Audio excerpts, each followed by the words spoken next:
Hello and welcome to episode 12 of The Hex with myself, Armand Kafai, John Arnold, discussing the 6 best topics in North American soccer. And don't forget, folks, like and subscribe. If you haven't subscribed, give us a rating, give us a thumbs up if you're watching on YouTube. Wherever you are, support us. It helps a bunch. Would love to get your comments on the show. So be sure to give us that. It helps us grow. And guys, let's get this thing started.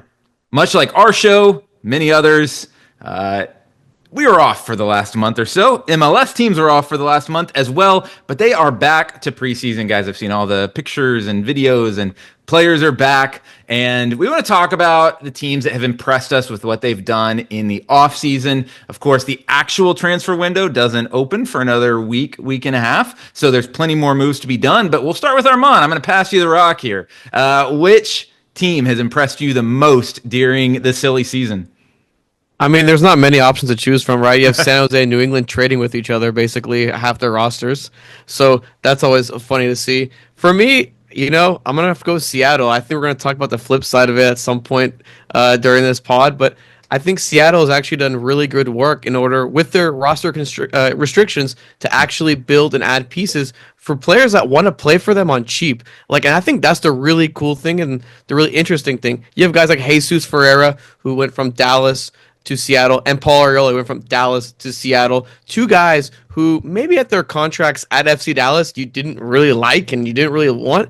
They come to Seattle, they renegotiate those deals. Seattle paid nothing because they're really good at managing their money in terms of allocation and selling things off. So for them, they get to add a guy like Jesus Ferreira, who had European interest last year. Let's not forget about that. And also has so much potential. He's only 24 years old, Daniel. Can you believe that, guys? We saw him play when he was a kid. Paul Arriola is not crazy. That old either. Paul Arriola is young, a captain, a great locker room figure, and also he had okay numbers. His just cap hit was just super high. Seattle's getting him on to my understanding, a very low cap hit relative to what Dallas was paying. It was $1.7 million. I think Seattle's paying around $750,000, $800,000, around that range, which is not much at all for a guy like Arriola, who's going to be super important for them. So for me, I like what they did. Well, and you have those guys coming to Seattle and renegotiating and taking less money because they want to be part of a project that wins trophies, whether it's the Club World Cup in the summer. That's going to be this big shop window for players like Ferreira, maybe Paul Arriola, anyone else that's on the Sounders, or MLS Cup or Open Cup, which the Sounders always go for. This is something that they want to win trophies. I think that's good. But, you kind of tossed it off, Armand, but I'm a Bruce Lever, man. Bruce Believer. I'm not leading Bruce Arena. In fact, I say bring him in. Yeah, I say bring him in. And that's what the San Jose Earthquakes have done. And they've also brought in a number of other players. Yeah, I think you can sort of scoff and say, oh, it's a bunch of old MLS guys. But we've seen old MLS guys win games in this league before. Almost anything will be better than the recent form from the Quakes. But when Bruce Arena got hired on this show, we said, well, if they back him and give it investment, then this could be a successful thing. He's got his coaching staff, he's got his guys, and then some other kind of interesting players like Joseph Martinez, who I think will really still have something to offer, will have something to prove to the league. For me, I'm not trying to craft to some sort of savvy Armand and the Data Boys love it. I think that it's just going to make enough improvement that gets Quakes fans back in for a team that I think a lot of them are out on. Pure vibes, huh? The floor. The floor is raised in San Jose so much. It's not even pure vibes, Armand. I think yeah, sure, but I think they've also just brought in better players or players that work better together. I don't necessarily think it's a pure vibes, roll out the ball and let it go situation. That's never been how Bruce Arena has operated. What I am really thinking about and what I would really love is if there is the Cali Classico is going to have a little bit of extra spice now, because you've got Bruce Arena going back to LA where he won so many MLS Cups against LA, who are obviously now the MLS Cup champion. That's going to be one it was an afterthought of a game for a long time. That's going to be really exciting for me. I got to throw out Atlanta United. I've been really, and this is still like a watch this space because they have to sign a forward, of course, and they have to get it right. Anything beyond that, and they go from MLS contender to close to favorite at this point because, one, they got the coach. Ronnie Delia is top tier MLS coach. Armand, you're smirking a little bit. I'm curious to hear your thoughts on Ronnie Delia. But he won an MLS Cup. I don't know why he bounced around a little bit. I don't know if it's a personal thing. I don't follow. It's kind of weird when you look at it. It's a little weird. It's I think he's a great coach, but the Saudi or whatever league he was in was it was weird. I think Atlanta's a great spot for him. A team that's going to give him money. They're going to fund what he wants to build. And okay, what were the things they needed to do going into this offseason? They got a coach. Okay, they got an MLS Cup winning coach. They needed to replace veteran central midfield. Okay, they got Mateusz Klich from DC United, which is an under the radar signing. That guy's been great in the league. No one pays attention to DC United. He's a DP on DC's roster, and they're getting him for nothing. Not anymore. Not anymore. And then who are they going to sign it forward? If they hit that forward signing, Armand, would you say that pushes them into nearly the top of the Eastern Conference echelon with the Columbuses and Miamis? Are pretty close? Especially with who they're rumored to sign, right? These are big name signings. Was it his name is like Latte Lath? Yeah, that first off, fire name. Another name. First off, absolute fire name. Like Latte Lath would be absolutely fantastic. Spending 18-20 million. League record. It's really, I mean, they've kind of missed on record signings like that before, but it's a little bit harder in this day and age. I mean, would you say Pity Martinez was a hit, Daniel? Did they get their money back? And I was around. Look, they did get their money back for Pity Martinez. I think one thing that's interesting, first of all, you didn't say Chris Henderson. He comes in as well. That's huge. Yeah, very good Miami. And I think that's part of the reason that you're seeing some of this influx. He's working with Garth Lagerwey to kind of steer the ship, to make sure everything, this is a guy who knows MLS well, who's had success at both of his previous high-profile stops in Miami and Seattle. Now you've got him coming in, sort of calling the shots with Garth Lagerwey, a partnership that's worked before in Seattle. Whether they win over there, nothing more and nothing less than the CONCACAF Champions Cup. So I really do think that it's been a nice offseason for Atlanta, but it definitely, to me, depends on who comes in next. I would expect there to be more than just the forward signing, but even then, are they a favorite? I think it's tough just because of how inconsistent they've been in the past couple of years and the fact that we haven't seen this team on the field with this manager, but I do like what they've done this offseason as well. Staying on MLS, lads, this is a little bit of a nebulous question here, so I kind of just want to pick your brains a little bit. December, January is a time to think a little bit, a time to step back, a time to look at the bigger picture of MLS. And I want to start out, and I'll kick us off today, what are you thinking about from an MLS perspective as we head into January, as we head into the new year? And there's a lot of different ways you can go on this. What I wanted to call out today is actually how I am really excited for they've talked about with the new TV deal and how not necessarily new TV deal, but how they are going to spread around when the games are. And this has been something that we've talked a little bit about on the show before, and something that I am really looking forward to. In MLS, you have 14 matches a weekend now, pretty much, and they have all been within a 4-hour, 6-hour span of each other. If you go out on a Saturday night, you are basically missing the entire week of MLS. Maybe you have one garbage Eastern Conference game on Sunday that starts at noon that no one wants to watch. But there hasn't been marquee games put at their own time slots. And apparently this year they're going to be focusing more on that and more on getting, what's the word I'm looking for? Just isolated time spots for certain games. So that's something I've been thinking about, of how I'm excited for the season's, 6 weeks away, being able to watch games on a Sunday night, and not just crap games, like marquee games on a Sunday night, a Saturday afternoon. That's something that I'm excited for and really looking forward to, as I'm hoping to watch even more of the league. John, I'll kick it over to you. Yeah, well, I mean, I probably should ask more questions when you put this in the document, because I didn't know what the heck you're talking about, but I'm sort of along the same time or same theme as you, Daniel. I think that this offseason, I've been kind of ruminating on this idea of MLS's Apple deal that I feel like people really turned against in the second half of last year. Then you say, flip the old NFL playoffs on. Oh, this game's only on Amazon Prime. I'm going to watch some college basketball. Oh, I have to have ESPN Plus to watch this game. You see other deals that get signed. Amazon is announcing their crew for the NBA. Dirk Nowitzki, our the guy we love, he's going to be on the broadcasts. And it's just, I think that when Apple and MLS signed that agreement, we all thought, if other leagues follow suit, MLS is going to look like the trailblazer. And I think that in 5 years, that could still be the case. Mm-hmm. If MLS is still on Apple, because we're always told that, oh, there's so many outs. And if Apple hates MLS, they can kick them to the curb whenever they want to. And they don't have enough subscribers. The league has definitely not been transparent with their TV numbers, with the subscription numbers, with what's going on. But I do think that this offseason, it shows even more that, like it or not, think it's smart or not, wish you had a different partner or not, the streaming isn't going away and fans are going to be carrying the costs. But I do think that we'll look at MLS as ahead of the curve for good or for bad, maybe in a couple of years. I want to add a thought onto that and how, Armand, we've talked about this before, how where Apple needs to get better, or the league, is give people a reason to watch the game and tell people why that game is important. Why are we isolating this game? Build new stars, build new names. Amazon Prime, look, now obviously we're all three in Dallas, so we're kind of, I went to Oklahoma, so Dirk Nowitzki and Blake Griffin, like I'm in, but you do these things and it gets people excited to watch. What can Apple do to, now that you have isolated times, get people to watch and tune in? I think that goes hand in hand. Armand, I'm wondering if you're going to be bringing out, MLS pay to play now. That's launching with you can apparently pay for players now. Is that what's on your mind? Tell me what's on your mind. I'm curious to see if the fruition of the schedule change is going to happen.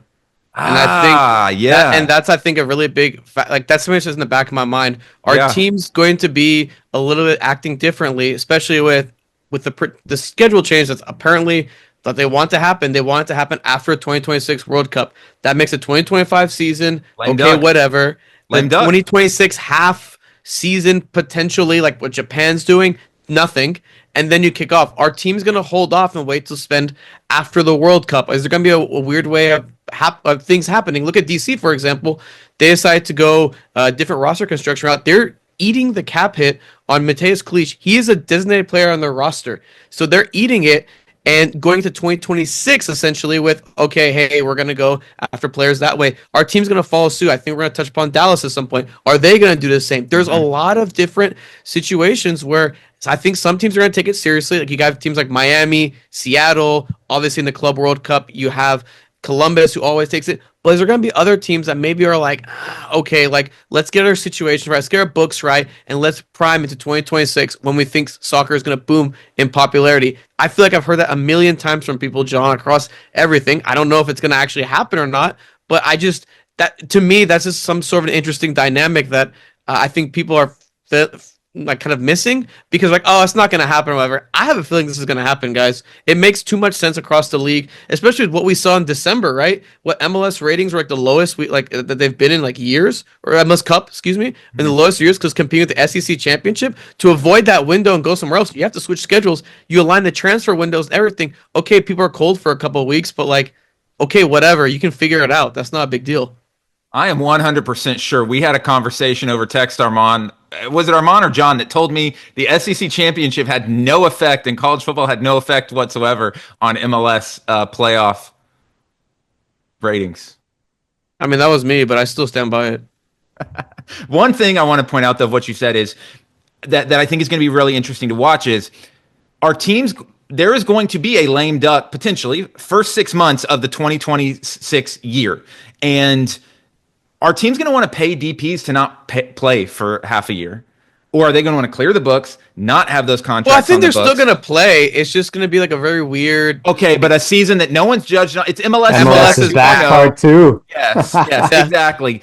No one is going to want to This time it's fun. Because last time, let's be honest. Last time the game was around 9 a.m. 9 in the morning. Oh, boy. It's time to get into it. A wild week for FC Dallas. Rumors that we had all known were probably going to happen. They came to fruition. Paul Arriola, the captain, gone from FC Dallas. Jesus Ferreira, a vice captain, homegrown player, been with the club since he was 9 years old, gone. They've added a Brazilian midfielder who looks like he's going to be pretty decent, flush with money. What should we expect, John, from FC Dallas this season? Where's the vibe check right now? No, nothing. I don't have any expectations for him. I mean, I think Eric Quill comes in. I think most of us have a positive opinion. I'm not just talking about the three of us on the show. I think most people in the soccer community think that he's a bright coach, has good people around him. But when you look at the roster construction and what this club is doing, it doesn't seem like a team that's trying to win now. I'd say that. We've seen FC Dallas iterations of this in the past with young players coming through from the academy, but I don't see a lot of those either. Just seems like a club that's stuck in the middle ground. You know, Alan Velasco reportedly is going to be sold to Boca Juniors, and that's a player who, according to Tom Bogert, like they were going to build around, and rightfully so. He had a lot of really bright moments. He got bright, healthy, and all of a sudden he's gone. So you just have so many holes in the team, and then at other places you have multiple players with depth, and I think after the Jesus trade was announced, I felt like the mood was my mood. I would say my personal mood was negative as far as like what I've seen being around FC Dallas since I was a kid. Just because this is a guy who grew up with the club. His dad won MVP at the club. He was a great homegrown player. He was a great pro, and then it just kind of fizzled out. But he's not the first, right? We saw Kellen Acosta get moved in the past. We saw Edwin Cerrillo get moved in the past. Brandon Cervania moving on. Reggie Cannon. Reggie Cannon at least jumped over to Europe. I mean, that's kind of how it's supposed to work, right? But you're not supposed to trade these players that you produce to in-conference rivals and watch as they make the national team and watch as they win MLS Cups, as those guys have, right? So I just think that, yes, FC Dallas fans have already made peace with the fact that the club views itself as a feeder club or a selling club, however you want to put it. They're generating players who are going to be sold to top teams. But that often came with some success in the past, and it just hasn't right now. And I think you see some of these players who also plateau. And one thing that, like Luchi Gonzalez said when he was here, is that development is not only when you're a teenager. Development has to continue, and a 30-year-old can develop, and a 25-year-old can develop. What happened to these guys that were supposed to develop?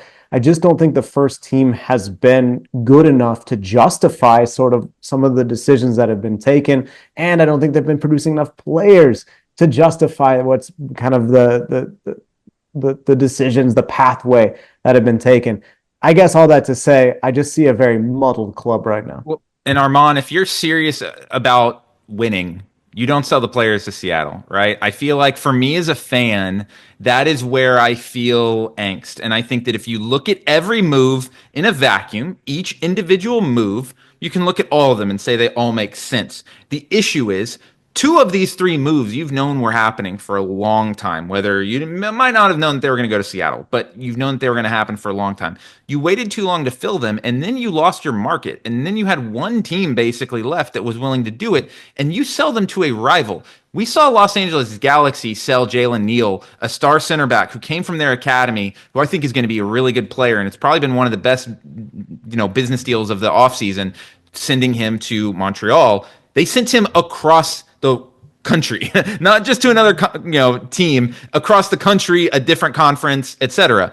Armand, to me, that's the biggest thing, is that sending them to a rival, you are making a team that you directly compete against better. I unfortunately went on a pod and said that they would have $10 million in allocation money, and people took that and ran for the hills and said Dallas is back. They can use all this allocation money. They can do all this. The optimism police were involved. It was crazy. Look, these moves by Dallas. It was unfortunate that you did that. Yeah, I always find it unfortunate when you're on a podcast. How dare you? How dare you? Heartbreaking. Yeah. But look, if Dallas was serious in competing, I think, Daniel, you make a great point of not trading in conference, but also these moves that they're making, I understand why they're happening. I understand everything, but there's no semblance of a plan. If you go through all their allocation money, and I've mentioned this multiple times, you go through their allocation money, all the things that they have, they're accumulating all this allocation money. They don't have the roster for it. Their roster is largely set. There's a philosophy change. They have like three spots. They have like 3 or 4 spots. The roster is largely set. Dan Hunt and everyone came and said, hey, we want to go back to our roots. We want to develop players. We weren't developing homegrown players. We weren't playing them as much under Nico Steves. We want to go back to that. So logically, you're not going to go and block those players from playing in those minutes. You're going to have to let them grow and do these things. The Velasco deal, I mean, guys, it's a great deal for the club. But if you're a fan watching this, you're gonna be like, what the hell am I gonna watch? You're gonna be in a half. That's what I'm trying to figure out. You're Why gonna be am in I going to Frisco? What is the point to go to Frisco? You're gonna be in a half-empty stadium at the moment, or a literal construction zone. Like you're gonna literally see lone construction worker again. Welcome back, baby. Yes. Okay, that's a reason to go. Play You the gave me hit. a reason to go. I'm in. But there's no plan. Like there's certain moments where, like, okay, there's a plan. You can look at RSL and their roster construction. They traded Chicho. There's a plan, and you can see that in their roster with Dallas. And from what Tom has reported, and he mentioned, John, there is no plan. They got an offer like, whoa, we gotta accept this. This is a fantastic offer. And it is a great deal, right? I think, like you're saying, Daniel, in a vacuum, you can say the Velasco deal makes a ton of sense. You got to do it. Pereira's wanted out for a minute. You got to do it. Arriola, well, you're probably not going to get that much back from him. You got to do it. The problem isn't necessarily making those three decisions and saying this is fine. The problem is A, having no plan, kind of like you're saying, Armand, and B, getting to this point. The fact that it got to this point should be a bit of an indictment on those who have been calling the shots up to now. Preseason just kicked off for MLS teams, but we have a friendly on Saturday that's going to be pretty fun, I got to say. Well, it's probably going to be terrible, but I'm looking forward to it because we haven't had any MLS games to talk about in a while, and there's a lot to unpack on this one. If anyone read Get CONCACAF today from John, if you're a subscriber, you got a great article on this one. I read all the way through it and actually informed me of a few things I'm dropping here. So let's talk about it, John. Club America is playing Inter Miami at Allegiant Stadium on Saturday night in Las Vegas. Tell us why this is such a crazy friendly. It's live on Apple TV, by the way, so tune in. Yeah, well, America started the season in Liga MX on Friday, but it wouldn't have been recognizable to anyone except for the most hardcore America supporters. There were three guys, I think, who had like a FOP mob photo, which isn't like the standard, but, you know, like you kind of want a couple more than that. It was a team of kids, and this week against Tijuana and Thursday they play in Mexico City. They're actually going to play all season at the Ciudad de los Deportes. It's just going to be kids because the real America is in San Diego for preseason training. Andre Jardine, the manager, was Botafogo wanted to lure him back to his native Brazil. He eventually turned them down, but he hasn't been to Mexico. Well, he was there for a minute, but he hasn't trained the team there yet. He's in San Diego, and then they're going to go to Vegas. All of this because America, feels like they need a preseason. Jardine complained last tournament that they didn't get a good one. That was part of the reason he felt that they had a bad season leading up to the playoffs, which they won anyway. And secondly, they want to beat Inter Miami and Leo Messi. They want to be able to say to fans, hey, we did it. We beat Messi. Now, there could be a rematch in the CONCACAF Champions Cup final, which would be crazy because we've always said that wouldn't they put that in Vegas because you can put the game anywhere. So maybe there will be a game months later between these two teams with stakes. But Armand, they made this interesting calculation that's like, now we care more about this friendly that's happening on January 18th than we care about week 1 and week 2. And I can't really blame them. It kind of does mean more, right? Yeah, and it worked out for them last year. Exactly. I mean, they were not great. They were like the 10 seed at one point. They climbed their way up. They know their team, and they were the 7 seed, and they were able to advance out, especially with the structure of how the Liga MX playoffs are. They could do it. The friendly being there also is the reason why the NFL couldn't move the Rams game to Vegas. They had to move it to Phoenix. I think it's an interesting calculation, but also I think it's the Liga MX season, John, the vast majority of the league makes the play.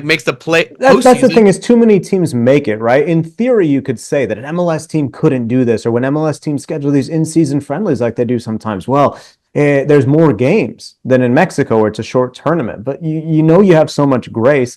And the big kicker of why this doesn't matter and why it worked out for America, no matter what happens Thursday against Xolos, and even if they lose to Inter Miami, they got 3 points. They beat Querétaro, early red card for the Gallos Blancos.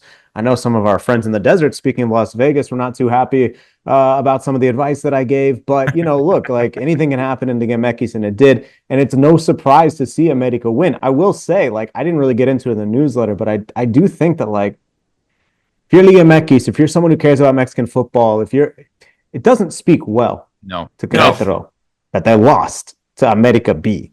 To 3 FOTMOB pictures. And 0 Wikipedia profiles. Maybe one. I literally went on the FOTMOB. I went on the FOTMOB after you guys mentioned it, and I was like, whoa. I saw the 276s, the 303s.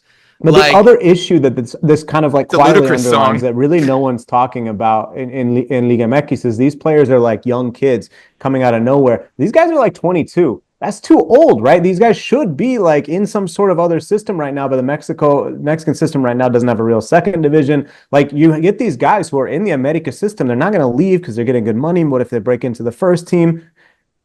But like by the time you're 22 and you're making your first team debut or first or top league debut, it's too late. I mean, it really is, right? Like in the you might as well be grand a scheme of draft things. pick at that point. Like A draft. Yeah, so I mean, I think like there's a couple of interesting things, but obviously the top line is like, hey, America's skipping these games because they're gonna go give it all against Messi. Well, and there's on the flip side, Javier Mascherano's first game in charge for Inter Miami. And what did we say last year? What did Messi complain about last year? Oh, the preseason was too taxing for us. We traveled all over the world. And what is Miami doing? Okay, they had their first training session today on Monday the 13th. They play in Vegas on the 18th. Then they're going down to Peru for a game on January 29th. They play in Panama on the 2nd. They play in San Pedro Sula. And then they go back to Tampa for their last preseason game before CONCACAF Champions Cup starts. I will say, John, I don't think this probably isn't quite as taxing because they stay in the same time zone. Not even remotely, bro. Like, what do you know? Like last year they went around the world. The games are closer together. Nah, I mean, this is. I'm sure it was some sort of compromise, and they're kind of calling it the Americas Tour. Yeah, like it's going to be way easier. Teams do travel for preseason. It's much less taxing. I'm way more concerned about Javier Mascherano's tactics than I am about Messi and the guys being fatigued from going down to Peru. Liga MX may have made the best signing of the winter window. Certainly the one with the most Instagram followers, John. News has broken within the last hour, basically. We knew it was coming. It's Kim Kardashian. Kim Kardashian to Xolos or something like that. No. We got James Rodriguez, official at León, Guanajuato, John. What does this mean for the league? What does this mean for León? I don't know, man. Like James Rodriguez had an unbelievable Copa America. He was so good, and I thought, man, this guy's back. We all kind of buried him and said he's not going to be a good player anymore. He's struggled with the club game for years and years and years, and this guy is back. Then he went to Rayo, and he didn't really play, and he didn't get on with the manager. The manager wanted him to press. He wasn't going to press. I don't know, okay, maybe he'll be in a situation that works out better in León. Andres Guardado, unretired. He was retired for like 55 days and then came back. He have like a going away game and everything? Like where he got he's not going to come back for the Mexico national team. That was like the big against the US. They took him off. That was the international, and they had to convince him back for that. It's not, Guardado is like kind of an old school soccer guy. Like he does, it's love of the game stuff, right? So I have some sympathy, but honestly, man, 55 days, it's like basically like me getting stir crazy in the holidays. That's what happened to Guardado, right? Like he's just like, I gotta get out of here. I'm gonna go play for León again. It all makes sense because they're supposed to be in the Club World Cup. We still don't know exactly how it's going to get resolved between Pachuca and León. Apparently, I don't know. No one seems to care. Like these teams are clearly violating the rules, but it doesn't seem to matter. So it looks like Pachuca and León will both play. And we knew that León were going to have to make some signings. They've got a history of doing this, right? So now the question is is James more Rafa Marquez, who showed up at León and won back-to-back titles, or is he Landon Donovan, who you probably didn't even remember played for León? So that's kind of the two, standard, right? It's like, does this guy have something left in the tank when he's not playing for Colombia? He just hasn't shown that he does. So León's going to have to find a way to get it out of him. Armand, as you and I are more casual Liga MX followers as opposed to John, but I mean, for me, this kind of makes me circle. If a León game is on TV, I kind of want to watch it now. And to me, this is a very exciting signing as a casual, right? Like this gets your eyeballs. Yeah, I think it's fine. Like, I'll be honest. You gotta be excited. I'll be honest. There's other signings that make me more excited. Like this is fine. James in the club level is just. Wait, hold on. What other signings will get you more excited that are like feasible? I got to think of some off the top of my head, but I don't like Dario Benedetto's. You just don't think it's gonna. You don't think it's gonna work? Is what you're saying? Historically, we've got club after club. James has not worked out club after club. But how many times have we said, "Oh, I'd love to see what James would do in MLS," and I've said it 0 times. I've said it 0 That's times. okay. Cool. Like 0 He's a times. hater. Like Yeah, it's I just don't think it's gonna work out anything, and I could be completely wrong, but it's just Club World Cup money spending that dough, which makes sense. Like that's fine. If James signed for Georgia as the kicker, would he increase the ratings of the SEC championship game? Oh, wow. I don't Would think he so. would he tackle a ref on the sideline? You know that you said that he has Instagram followers. Miguel Layun apparently he just signed a deal to I'm saying Spanish words in English to broadcast America matches with no commentary and just the raw feed on his social media platforms for free to everyone. So maybe James could do that, not for the SEC, but maybe Leon is going to stick it on there because it is a club that like does have legitimate history, does have a lot of like good players they've signed. I hear what you're saying, Armand, that like it doesn't necessarily move the needle as far as like this is going to make them a good team, but you have to do something before the Club World Cup. River's doing it, Boca's doing it, Pachuca, their sister club, is doing it. The Seattle Sounders are doing it. Like if you just sit pat, especially with how bad Leon was last tournament, you're going to get smoked when this thing happens, and it's going to be embarrassing, and you're not going to be back, right? So I think at least they're trying something. I'm skeptical. I don't think it's going to work, but hey, it'll be fun, I think. Something else that will be fun. One more soccer game on Saturday is worth paying attention to. The January camp for the United States men's national team has been going on in sunny South Florida, and U.S. Soccer will host Venezuela, 2:00 kickoff at Chase Field in Fort Lauderdale, the home of Inter Miami, on Saturday afternoon, that traditional January camp game.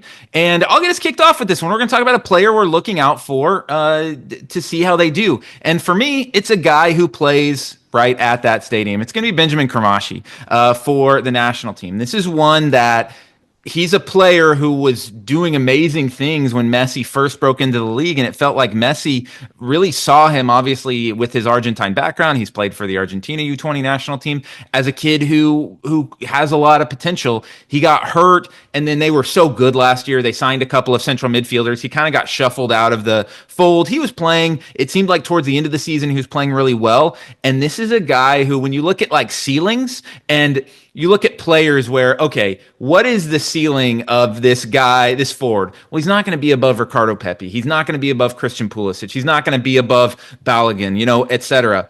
Attacking-minded central midfielders, yes, you have Brendan Aronson, maybe Paxton Aronson, but there's some stuff there in the future, and he is Olympics eligible. I'm really interested to see what Kramashi can do for the national team in this game against Venezuela. Armand, where are you looking at? I'm looking at Diego Luna. I mean, he's two guys literally the same thing. Literally the same thing. And I mean, there was rumors at a point that Diego, like Luna, like there was worry that he would go, I think, to Mexico and whatnot. And now the game called up to Camp Cupcake. That's what we call it, right? Camp Cupcake. It's big with Pochettino, though, right? Pochettino. So maybe like just cake. I don't know. Instead of cupcake.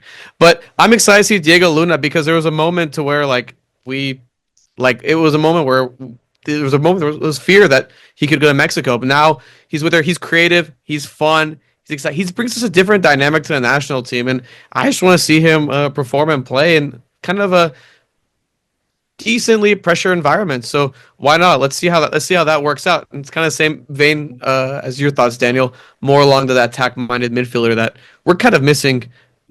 Maybe not missing, but we're kind of a guy to bring in for 10 minutes at the end of a game that can make a play that can win you a big game. Yep, exactly.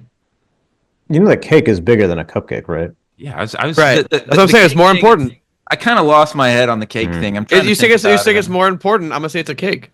I need to go back and listen again. This is Gen Z. Do not VAR that, please. We talked earlier about love of the game for Guardado. Love of the game for Matko Milovic, the guy who got kicked off of Montreal because he was playing an amateur game or in amateur games under a fake ID. At least that was the story that I recall.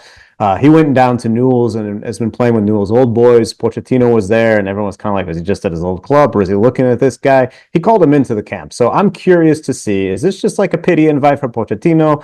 Because I don't think he's going to continue at Newell's, or we actually see something in this guy. I don't think he's anywhere near the World Cup roster, but it's interesting to kind of have an opportunity to revive this guy's career, or at least see if someone else will give him a shot. How much of him?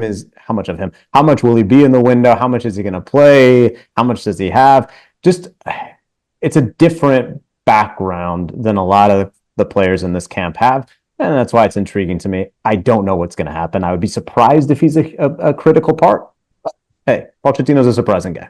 So here's what I'm thinking, right? If you're FC Dallas right now, you just sold your number 10, and there's this kid who's you can get on a free, which who knows what his status is within MLS, right? And obviously there's some questions there. This would be a classic Fernando Clavijo move to sign an Argentine, basically. Yes. RIP. That's really interesting. Well, I'm looking forward to it, guys. There's a couple of great games on. Well, not great games, but there's games to keep our attention on Saturday as we ramp back up. We're getting closer to CONCACAF Champions Cup. We're getting closer to MLS ramping back up. So that's it for our show. Thanks for listening, and we will catch you next time on The Hex.